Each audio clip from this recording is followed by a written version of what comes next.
we are here now showing you a burpee. Yep. So you've probably done burpees if you've played sports or if you were in PE sometime in your lifetime. You've done burpees. You probably hate burpees. Lots of people in my gym don't like burpees, but we learn to love the burpee or hate the burpee because of what it does for us. So it's again a movement you can do at home. You don't have to have special equipment, and it's a great movement. It is absolutely full range of motion. We're going to attack every single muscle group, every single joint in the body. So it helps make us stronger, and then it helps get us up off the ground. So again, it's one of those things. Ideally, the burpee is basically get yourself off the ground. So you go to the ground, you get off the ground. You go to the ground, you get off the ground. So the fitness benefits are huge, but then just that functional movement, everyday life type of thing are also huge. It helps you get off the ground.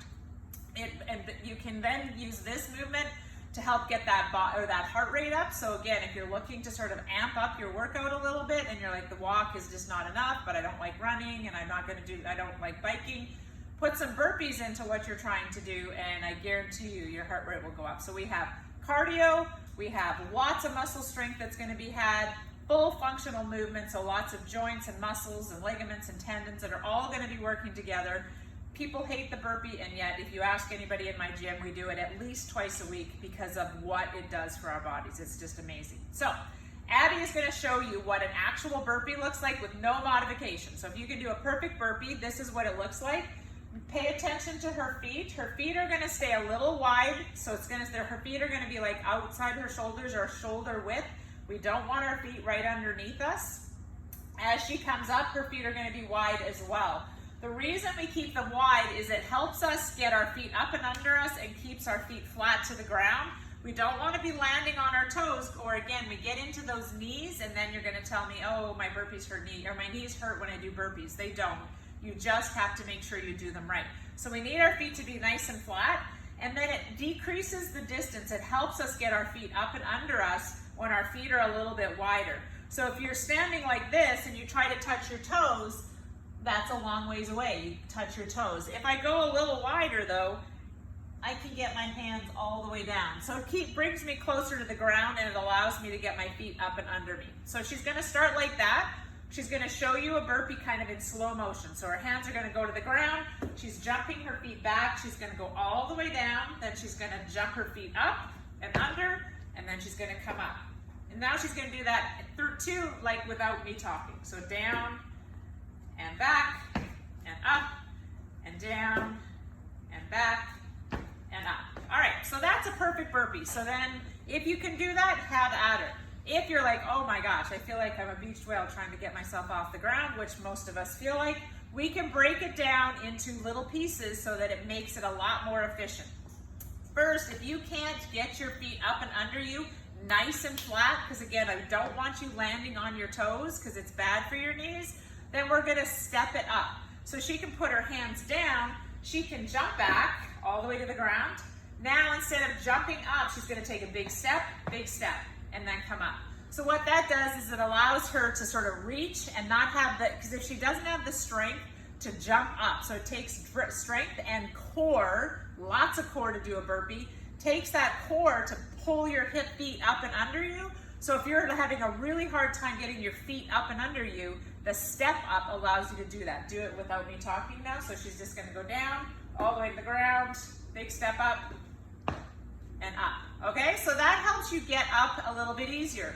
Let's say even jumping back is hard for you. So she can put her hands down, she can step back, go all the way to the ground, she can step up, and then come up.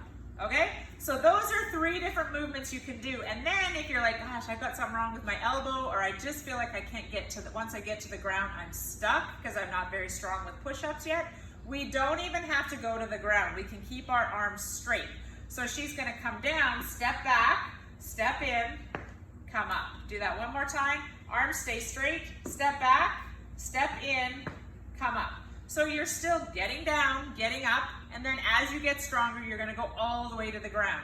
It doesn't have to be a push-up to the ground. It's more like a drop to the ground with a push-up up. You don't have to sit there and have the strength to muscle your way down. Just let yourself drop to the ground and use your strength to get up. The other option we have, like if you're like, you know what, I can't even do that. So we've got maybe some weight to lose, or we've got some joint issues and I'm like, I cannot get up and down at all. We can pop you up and elevate your surface just like we did with the push-ups. So we can come over here, find whatever surface you feel like you need to do. So this is my countertop in my house, remember? So then we're gonna treat that just like a burpee. So you're gonna stand right next to the countertop, just like I would be standing ready to do a push-up. So then I would be going down to the ground to touch my hands. So she's gonna put her hands on the bar.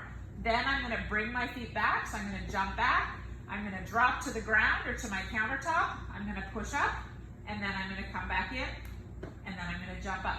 So we're gonna practice that again. Hands down, we're gonna jump back, push up, jump in, jump up. One more time, hands down, jump back, push up, jump in, jump up. And then lastly, if you have something wrong where you can't jump. So some people in here literally can't jump because of injury or because of joint issues. So then we can do the same thing. Hands go down, I step back, sorry, we're gonna step it this time, sorry. We're gonna step back, push up, step in, and then if you can't jump, you can just put your hands up. It's just about trying to move your body. So we'll do a couple more of those. Step back, push up, step in, hands up. Step back, push up, step in, hands up. So what you can see there is even if I elevate that surface, everything worked. There wasn't one part of her body that didn't have to work. Her core has to work as she's going up and down. Her legs and hips have to work as she's going in and out. Her hands have to work as she goes up and pushes up. Everything works in a burpee. So push-ups are fantastic. They work your upper body. Squats are fantastic. They work your lower body. Sit-ups are fantastic. They work your core. Burpees do all of that. You get the squat, you get the push-up, you get the sit-up, you get all of it in one movement, plus you get some cardio components to it. So there is truly nothing like the burpee. Learn to love the burpee. It's a love-hate relationship. Good luck.